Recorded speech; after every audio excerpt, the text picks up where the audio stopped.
네, 토요 성경 공부에 오신 여러분들을 환영합니다. 지금부터 두 번째 시간, 요한복음 두 번째 시간 강의를 갖겠습니다. 먼저 기도하고 시작하겠습니다. 전능하시고 거룩하신 아버지 하나님 은혜를 감사합니다. 오늘도 저희들에게 하나님의 말씀을 배울 수 있는 특권을 허락하시니 감사합니다. 무더운 날씨에 그럼에도 불구하고 이렇게 예배실로 모여서 하나님의 말씀을 듣게 하시고 또 공부하게 하셔서 오늘 큰 깨달음이 있도록 주님께서 인도해 주시기를 원합니다. 또 인터넷을 통해서 이 방송을 또 이렇게 공부를 하는 우리 성도님들에게 함께 하셔서 주님께서 깨닫는 크신 역사가 일어날 수 있도록 도와주옵소서. 오늘 온전히 주님께서 영광 받아 주시기를 원하오며 살아계신 예수님의 이름으로 기도합니다. 아멘. 네, 오늘 두 번째 요한복음 시간입니다.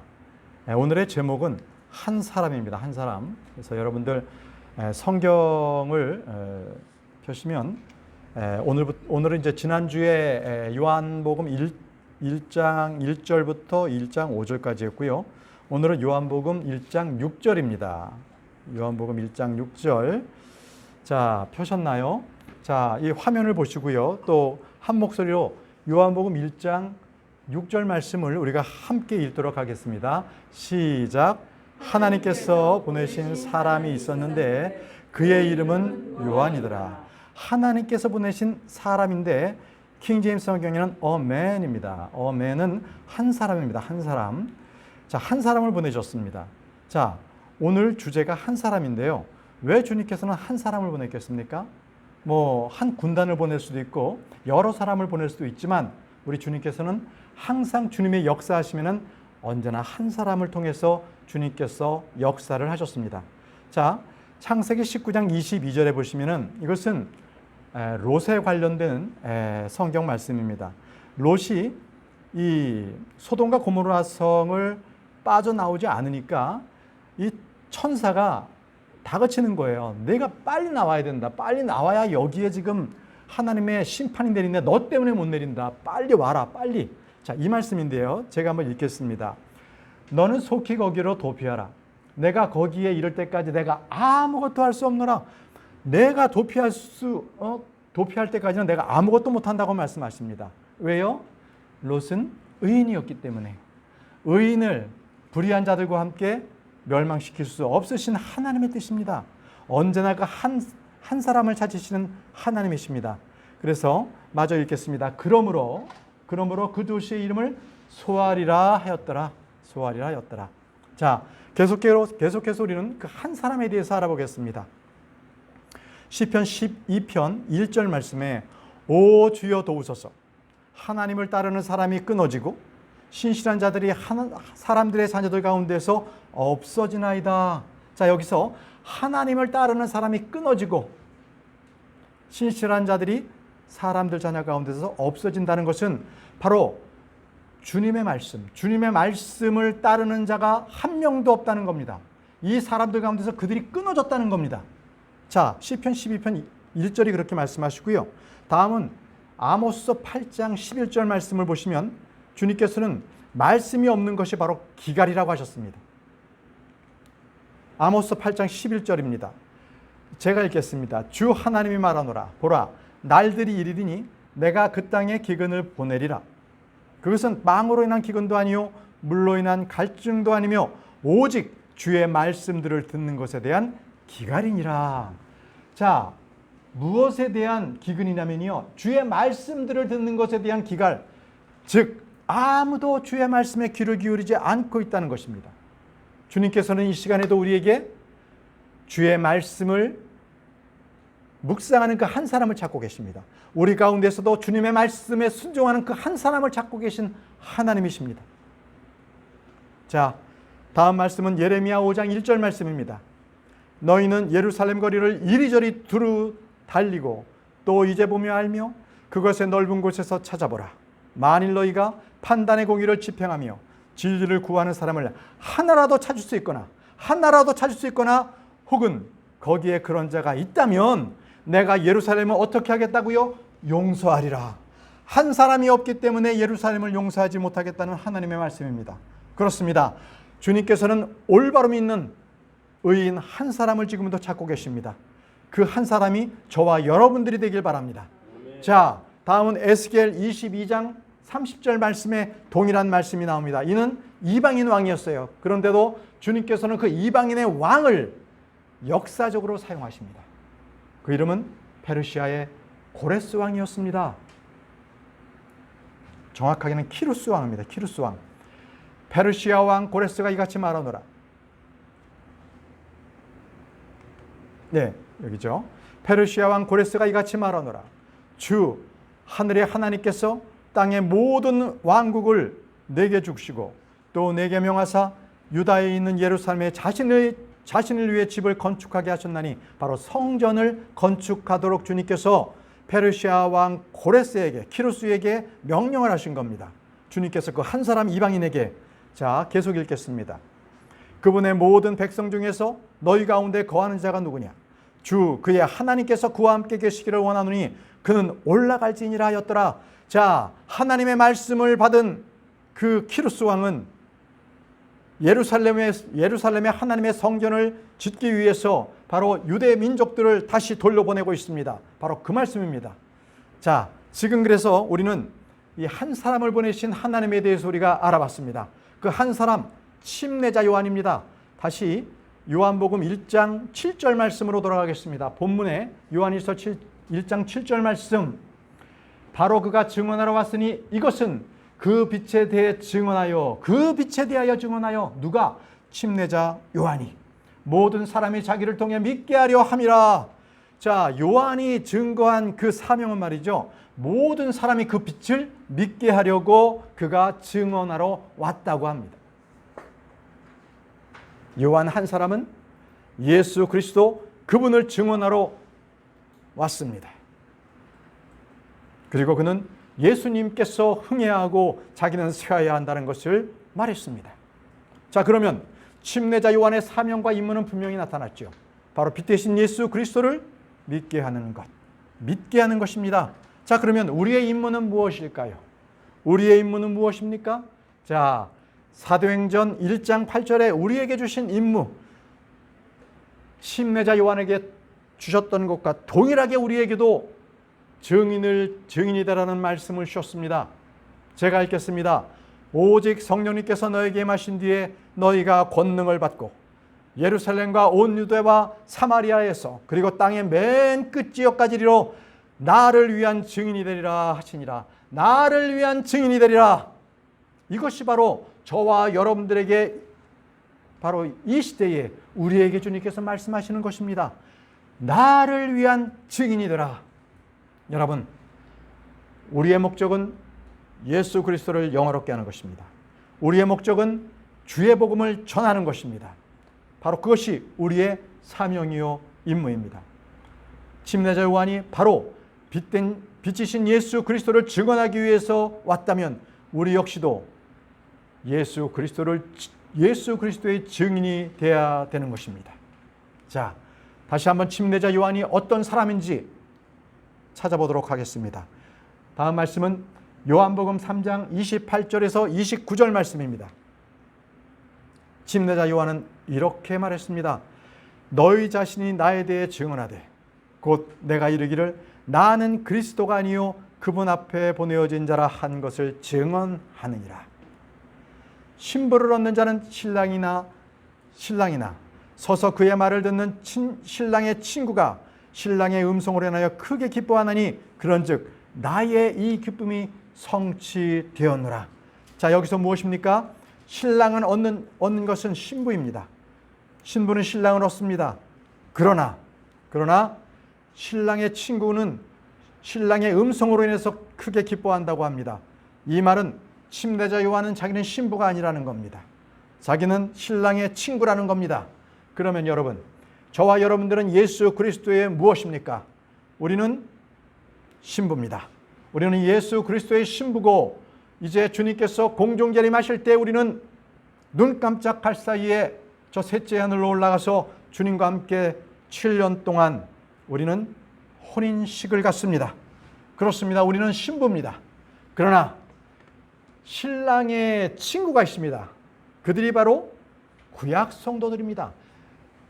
침례자 요한은 자기는 신부가 아니라고 했습니다. 자기는 분명히 신랑의 친구라고 했습니다. 신랑의 친구, 자기를 신랑의 친구라고 소개합니다. 왜 그는 신부가 안 되고 분명히 예수님을 그는 봤습니다. 만났습니다. 그럼에도 왜 그는 예수 그리스도의 신부가 되지 못했던 것일까요? 그것은 요한에 대해서 이렇게 기록하고 있기 때문에 그렇습니다. 누가복음 16장 16절 말씀에 이렇게 기록되어 있습니다. 침례자 요한은 신부가 아니었습니다. 이유는 이렇습니다. 율법과 대언자들은 요한까지요. 자, 이 말씀 중요합니다. 율법과 대언자들은 요한까지라는 것은요. 율법이 뭡니까? 구약의 모세오경이죠. 바로 대표적인 것입니다. 구약 성경의 대표적인 것 율법과 대언자입니다. 다시 말씀드리면 요한은 구약 성도입니다. 구약 성도들은 다 신랑의 친구들입니다. 그때 이후로는 하나님의 왕국이 선포되어 사람마다 그리로 밀고 들어가느니라 이렇게 말씀하셨습니다. 자, 이제 정리가 되죠? 침례자 요한은 왜 신부가 되지 못했나? 그는 예수 그리스도께서 십자가에 못 박혀 죽으시는 그 피로 인한 그 언약이 성취되는 것을 그는 보지 못했습니다. 그것을 보고 믿지 못하고 먼저 죽었습니다. 그렇기 때문에 그는 구약 사람입니다. 마지막 구약 예언자입니다. 그러면 저와 여러분들은 신약 성도죠. 왜 우리는 신약 성도로 불립니까? 바로 예수 그리스도께서 십자가에 못 박혀 죽으시고 피 흘린 바로 그 피를 우리는 믿기 때문에 나의 죄 사함을 믿는 우리들이기 때문에 우리에게는 죄값이 다 피로 치러졌습니다. 아멘이십니까? 그러기에 우리는 침례자 요한과는 다른 우리는 신약 성도입니다. 침례자 요한까지는 구약 성도입니다. 정리되시죠? 네. 자, 그러면 요한일서 1장 7절에 말씀에 그 빛에 대하여 증언한다고 말씀하셨는데 그 빛이 무엇인지, 그 빛에 대해서 증언하는 것이 무엇인지에 대해서 살펴보도록 하겠습니다. 요한복음 17장 18절 말씀에 아버지께서 나를 세상에 보내신 것 같이 나도 그들을 세상에 보내었고, 자, 나도 그들을 세상에 보냈다는 것은 하나님 아버지께서 예수 그리스도를 세상에 보내신 것 같이 나도 그들을, 제자들을 세상에 보냈다고 합니다. 그러면 우리 역시도 예수 그리스도의 제자가 되어야 되는 것이죠. 그럼 우리는 세상에 무엇을 비춰야 합니까? 빛을 비춰야 합니다. 우리 역시 빛을 비춰야 합니다. 자, 다시 본문의 말씀에 요한복음 1장 8절 말씀을 보도록 하겠습니다. 요한일서 1장 8절 말씀입니다. 그는 그 빛이 아니요 그 빛에 대해 증언하도록 보내어진 자더라. 침례자 요한을 말합니다. 그는 빛이 아닙니다. 그 빛에 대하여 증언하도록 보내진 자라고 말합니다. 여러분, 여기는요 하나님께서 증언하도록 보내진 자는 단체로 우르르 해서 보내진 것이 아닙니다. 하나님께서 보내신 것입니다. 어떤 단체에서 그를 인정해서 보낸 것이 아닙니다. 그러면 지옥교회는 무엇입니까? 각각 구원받은 성도들이 지옥교회에 와서 진리의 지식을 배우고 거기에 이르도록 성장하도록 만드는 것이 바로 이 지옥교회의 역할입니다. 여기 계신 우리 성도님들이나 방송을 보고 계신 우리 인터넷 성도님들은 과연 여러분들께서 속한 지옥교회는 과연 어떤 지옥교회입니까? 과연 그 지옥교회가 올바른 성경으로 바른 말씀을 전하고 있습니까? 바른 교리를 여러분들에게 전하고 있습니까? 네, 바로 지역교회에서는 바른 말씀으로 올바른 교리를 전해 주어야 하고 그 말씀으로 성도들이 자라나게 해야 하는 것입니다. 이제 요한복음 1장 9절 말씀을 보도록 하겠습니다.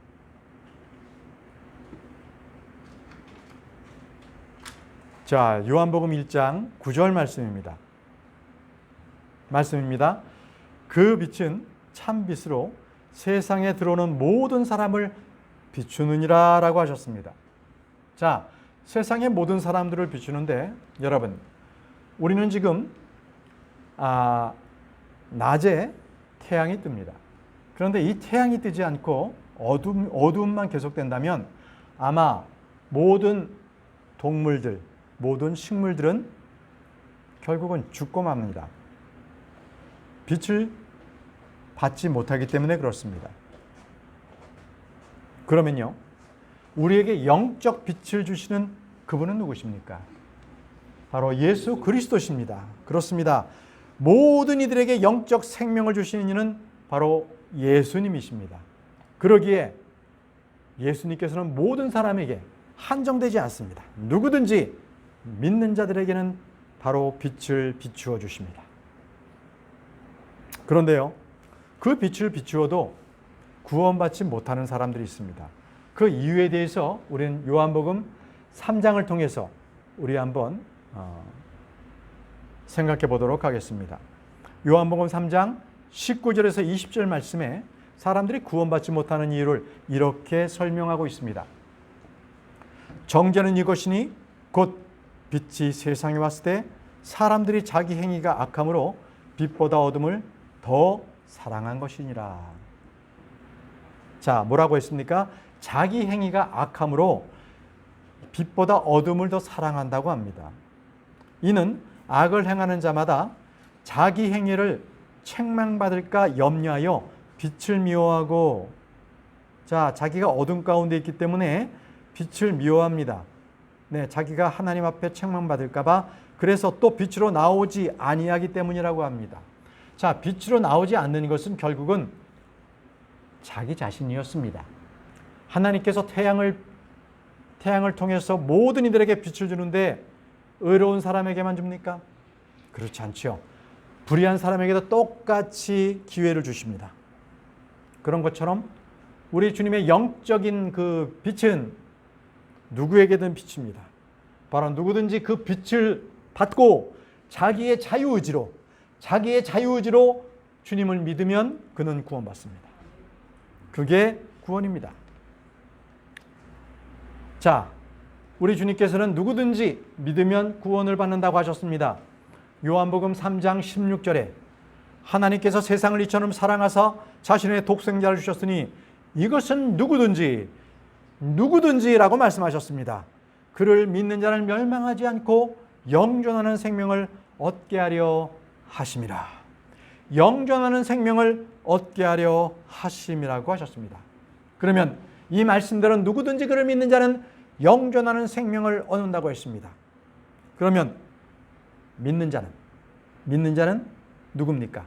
누구든지 자기의 의지로 제가 예수 그리스도를 믿겠습니다. 자기 의지가 표현이 되는 거죠. 그 자기가 믿겠다고 하는 것은 내가 believe, 믿겠습니다. 이렇게 하는 거예요. 내가 주님을 믿겠습니다. 그렇게 되면 예수님께서 믿음을 주셔요. 믿음의 창시자인 예수 그리스도께서 믿음, faith를 주십니다. faith를 주세요. 믿는 것은 칼빈이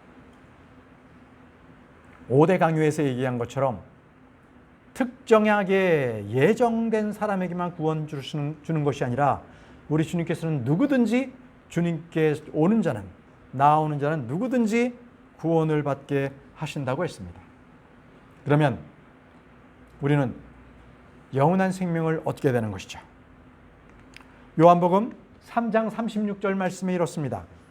아들을 믿는 자에게는 영존하는 생명이 있고 아들을 믿지 않는 자는 생명을 보지 못하며 도리어 하나님의 진노가 그 위에 머물러 있느니라. 이렇게 말씀하셨습니다. 그러면 믿는 자에게는 영존하는 생명, 믿지 않는 자에게는 그는 하나님의 진노가 그 위에 머물러 있다는 것입니다. 여러분, 그러면 믿는다는 것은 결국 그 사람의 선택입니다. 네, 자기가 상황이 더 좋아진다든지 조금 더 죄를 짓지 않은 상황에서 한다든지 아니면 내가 뭔가 일을 좀 더 잘 이루고 난 뒤에 믿어보겠습니다. 이건 다 거짓입니다. 안 믿겠다는 것입니다. 그 사람의 선택이 아직 그의 마음 가운데 의지적으로 결단하지 못한 것입니다.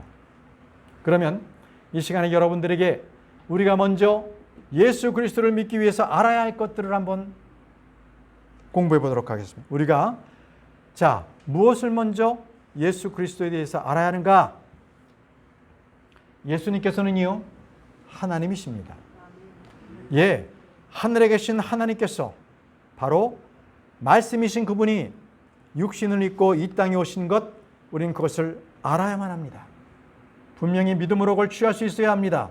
예수 그리스도가 나를 위해서 죄와 저주가 되셨다는 것, 그래서 십자가에서 하나님의 피인, 흠도 없고 점도 없는 그분의 피가 뿌려졌다는 것, 그래서 그분의 피로 말미암아 나의 모든 죄가 용서받았다는 것, 이것을 우리는 알아야 합니다.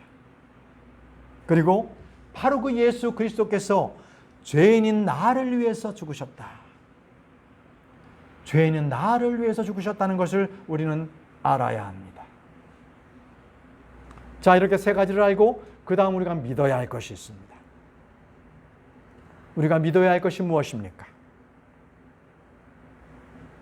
그것은 예수 그리스도가 십자가에서 죽고 장사된 지 며칠 만에 3일 만에 부활하셨다는 것, 3일 만에 부활하셨다는 것은 저와 여러분들이 똑같이 부활한다는 증표로서, 바로 저와 여러분들이 이제는 죄가 없다, 다 용서받았다는 것의 증표로서 주님께서는 부활을 하신 것입니다. 그것을 믿어야 합니다. 부활하신 것까지 우리는 믿어야 온전한 복음을 믿는 것입니다. 또 하나는요, 이제 그렇게 죽으시고 장사되고 부활하신 그분께서는 이제는 나를 구원하시는 구원자가 되셨다. 나의 구원자가 되셨다는 것을 우리는 믿어야 합니다. 여러분들은 예수 그리스도께서 여러분들의 구원자가 되셨음을 믿으십니까? 아멘입니다. 그렇습니다. 예수 그리스도만이 나의 죄, 나의 저주를 그분께서 온전하게 우리를 그 안에서 구출해 내셨습니다. 나의 구원자가 되십니다. 그분의 이름은 바로 주 예수 그리스도십니다. 주 예수 그리스도, 이 이름을 한번 정리해 보겠습니다. 주, 로드, 이것은 하나님의 타이틀로 불립니다. 하나님은 주님이십니다. 주, 예수는요, 하나님이 구원하신다. 하나님이 구원하신다. 이 말과 같은 뜻입니다. 그리고 그리스도, 이 말씀은 기름 부음, 하나님으로부터 기름 부음을 받은 자, 이것이 바로 그리스도고요. 히브리어로 그것을 메시아라고 합니다. 메시아. 그러면 하나님께서 이 땅에 보내셔서 모든 죄인들을 위하여 갈보리 십자가 언덕에서 모든 죄를 용서받게 하신 그분은 오직 하나님이신 하나님의 아들 독생자 예수 그리스도뿐이 없습니다.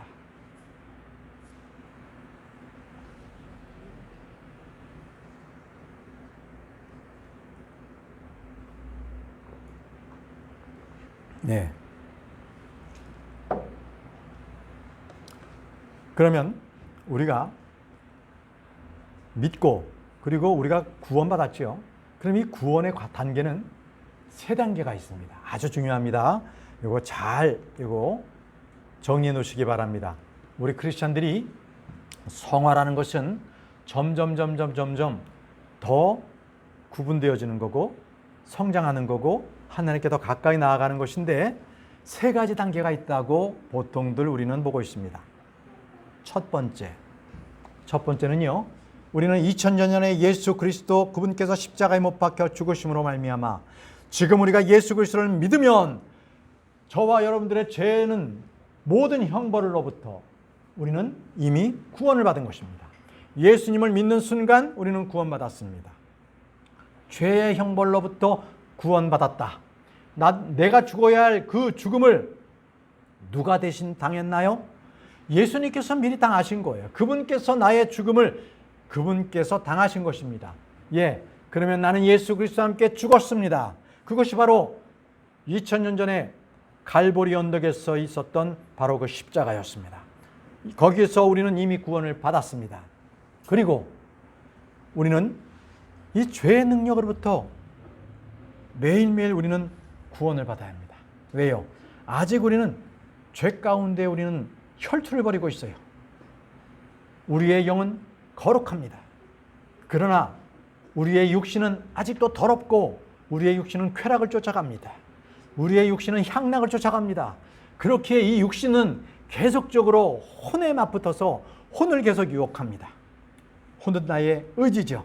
그래서 내 의지가 자꾸, 내 자아가 자꾸 육신적인 쾌락을 쫓아가는 거예요. 이것은 배우지 않아도, 누가 가르쳐주지 않아도 이 육신의 즐거움을 자연스럽게 쫓아가는데 그게 바로 죄의 능력입니다.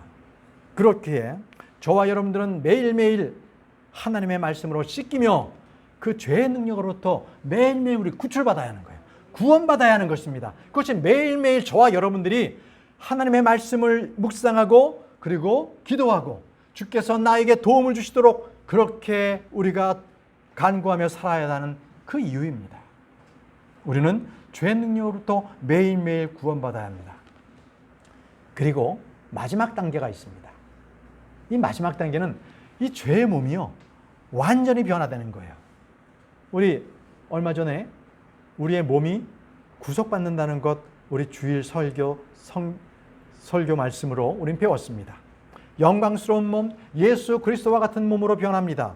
예, 그것을 바로 몸의 구속이라고 합니다. 지금 저희의 몸이 아니라, 내 아픈 몸이 아니라 그때는 완전히 깨끗해지고, 지금 이 늙어가는, 썩어가는 몸이 아니라 그때는 가장 아름다운 예수 그리스도께서 계셨던, 이 세상에 계셨던 33세에 6개월 된, 바로 3년 6개월 된 바로 그러한 청년의 모습에 건강한 몸의 형체로서 우리는 변화가 됩니다.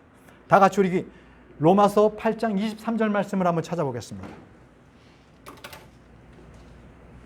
로마서 8장 23절 말씀입니다.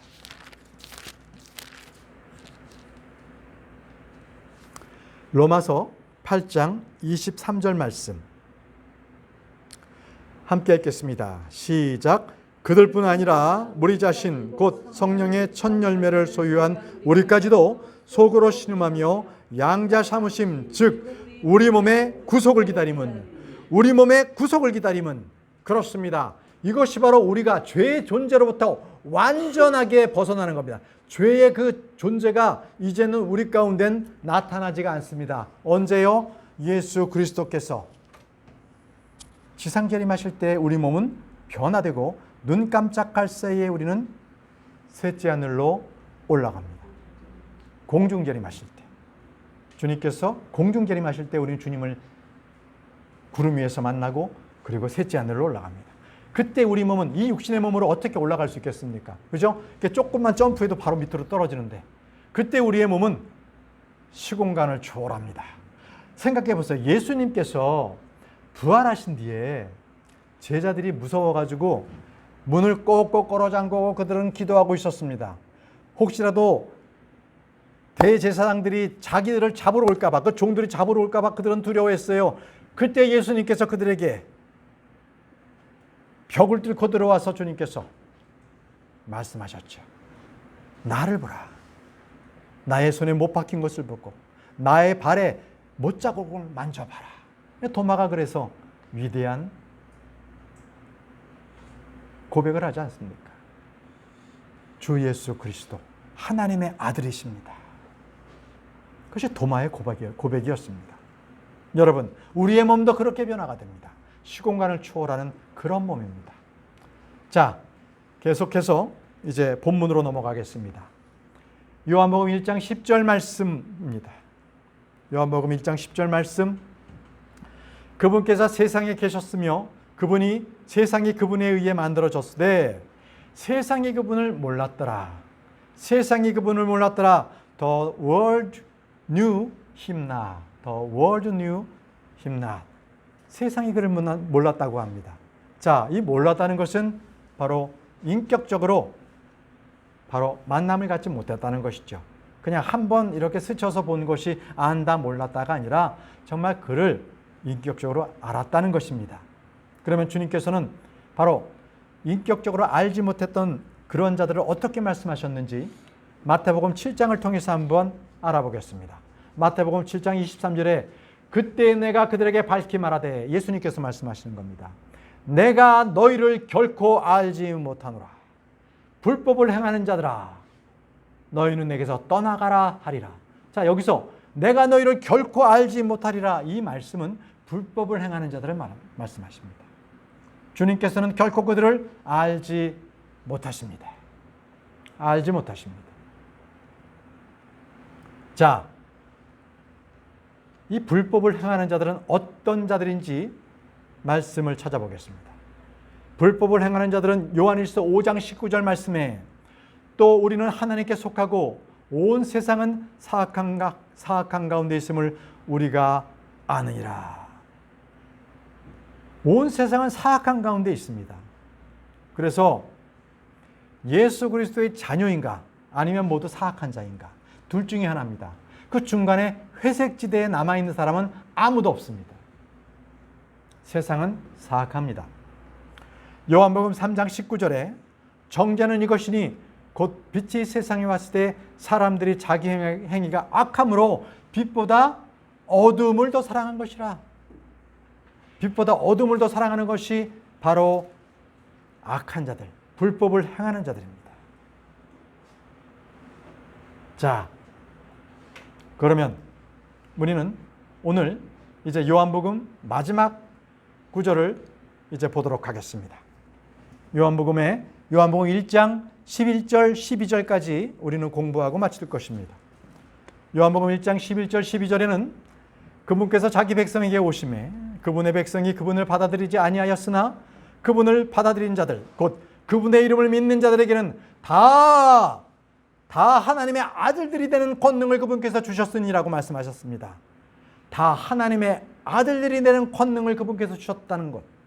여러분, 우리가 하나님의 아들로 입양되었고 양자가 되었다는 것은 그것이 바로 우리가 권능을 그분께서 우리에게 주셨다는 겁니다. 네, 하나님께서 우리에게 권능, 법적인 효력을 우리에게 주시지 않으면 우리는 하나님의 아들들이 될 수가 없습니다. 그러면 구약과 신약을 통해서 하나님의 아들 또는 하나님의 아들들이라고 불리는 그러한 자들이 나오는데, 그런 자들에 대해서 잠시 설명을 드리겠습니다. 바로 천사들을 하나님의 아들들이라고 설명하고 있습니다. 욥기에 나옵니다. 하나님의 아들들을 천사라고 합니다. 또 아담을 하나님의 아들이라고 부릅니다. 아담을. 그리고 이스라엘을 하나님의 아들이라고 부르죠. 예수 그리스도, 우리 주님께서도 하나님의 아들이라고 부르십니다. 우리 크리스천들도 하나님의 아들들로 부르죠. 그러면 이 하나님의 아들들이라는 것은 땅과 그 세상의 통치권을 받았다는 겁니다. 통치권을 받았다. 자, 그러면 여러분, 우리는 알죠? 성경 말씀이 성경을 해석해 주기 때문에 창세기 1장 1절은 바로 이전 세상을 말합니다. 창세기 1장 2절은 바로 이전 세상이 멸망한 그 어둠이고 물로 덮여있는 그 세상을 말합니다. 그러면 이전 세상은 누가 통치권을 받았습니까? 천사들이 받았습니다. 천사들이 바로 세상의 통치권을 받았기 때문에 그들이 하나님의 아들들이었습니다. 그 이후에 주님께서는 6일 창조를 통하여서 누구에게 왕권을 주셨습니까? 아담에게 주셨습니다. 아담에게 주셨죠. 근데 아담은 범죄함으로 말미암아 이 지금 있는 이 악한 현 세상이 누구의 소유로 갔어요? 예, 마귀의 소유로 갔습니다. 자, 또 주님께서는 이스라엘을 바로 하나님의 아들들이라고 했는데, 바로 가나안 땅에 그들은 그들을 통치하도록 그렇게 가나안 땅을 주셨습니다. 그래서 그들은 하나님의 아들들입니다. 예수 그리스도께서는 이 땅에 바로 세상의 통치권자로 이 땅에 오신 것입니다. 그리고 우리에게는 지금 하나님의 왕국을 주셨지만 앞으로 주님께서 다시 오시면은 그때는 하늘의 왕국도 우리는 같이 받게 됩니다. 완전한 왕국이, 영적인 왕국과 물리적인 왕국, 이 땅 위에 세워지는 왕국이 완전히 함께 하나가 되는 것이죠. 그러면 그때 크리스천인 우리들도 하나님의 아들들로서 이 땅을 통치하는 통치자가 됩니다. 그래서 우리도 하나님의 아들들이라고 불리는 것입니다. 자, 이제 마지막으로요. 그러면 하나님의 아들들이 아니면 뭐라고 불러야 되겠습니까? 하나님의 아들들이 아닌 그 다른 자들은 사탄의 자식입니다. 둘 중에 하나입니다. 하나님의 자녀인가 아니면 사탄의 자식인가, 둘 중에 하나입니다. 요한복음 8장 44절에 너희는 너희 아비 마귀에게서 났으므로 너희 아비의 욕망들을 행하려 하느니라. 그는 처음부터 살인자요 자기 속에 진리가 없으므로 진리 안에 거하지 아니하고 거짓말을 할 때에 자기의 것으로 말하나니 이는 그가 거짓말쟁이요 거짓의 아비이기 때문이라. 이렇게 말씀하고 있습니다. 예, 바로 사탄의 자식들입니다. 예수 그리스도를 믿지 않으면 그들은 다 거짓의 아비를 믿는, 그들을 따르는 바로 사탄의 자식인 것입니다. 또 그들은 이렇게 불리기도 합니다. 불순종의 자녀, 불순종의 자녀라고 불리기도 합니다. 에베소서 2장 2절에 지나간 때에는 너희가 그것들 가운데서 이 세상의 행로를 따라 걸으며 공중의 권세 잡은 통치자 곧 지금 불순종의 자녀들 가운데서 활동하는 영을 따라 걸었느니라. 예, 바로 불순종의 자녀들이었습니다. 우리는 마귀에 따라서 사탄을 쫓아 행하고 그렇게 살았는데 우리는 예수 그리스도로 말미암아 우리는 그 모든 더럽고 우리의 모든 죄악들을 예수님께서 깨끗하게 하심으로 우리는 진노의 자녀가 아니라 영원한 생명을 얻는 하나님의 아들들이 되는 권능을 얻었습니다. 아멘입니다. 마지막으로 하나님의 자녀들이 아니면 진노의 자녀들입니다. 진노의 자녀들. 말씀은 에베소서 2장 3절에 지나간 때에는 우리가 다 그들 가운데서 우리 육신의 욕심 안에서 생활하며 육신과 생각의 욕망을 이루어 다른 사람들과 같이 본래 진노의 자녀들이었으나 우린 똑같이 다른 사람들처럼 같이 그렇게 진노의 자녀들이었습니다. 그러나 우리는 예수 그리스도, 바로 하나님이신 독생자 예수 그리스도, 그분을 믿음으로 우리는 구원받고 진노의 자녀가 아닌 바로 하나님의 자녀들이 된 것입니다. 바로 여러분들께서는 이러한 복을 받은 자들입니다. 하나님께 복을 받는 자들은 바로 하나님의 말씀을 늘 경청해야 합니다. 왜? 자녀는 아버지의 말씀을 들어야 합니다. 그래야 아버지가 어떠한 분이시고 그분에 따라서 우리도 그분의 형상으로 만들어졌기에 그분과 함께 우리는 동일한 형상으로 자라나야 합니다. 그러기에 오늘 성경 공부해 오신 여러분들은 참으로 축복받은 사람들입니다. 기도하고 마치도록 하겠습니다. 전능하신 하나님 아버지 은혜를 감사합니다. 오늘 아버지께서 한 사람을 통하여서 주님 주의 증인이 되게 하시고 우리에게도 바로 그 증인된 사명을 허락하여 주시니 감사합니다. 이제 우리 모두가 하나님의 아들들로서 우리가 죄의 종로로 타지 아니하고 하나님의 말씀을 전하는 그러한 증인의 삶을 살아갈 수 있도록 우리 모두를 축복해 주옵소서. 감사드리옵고 예수님의 이름으로 기도합니다. 아멘.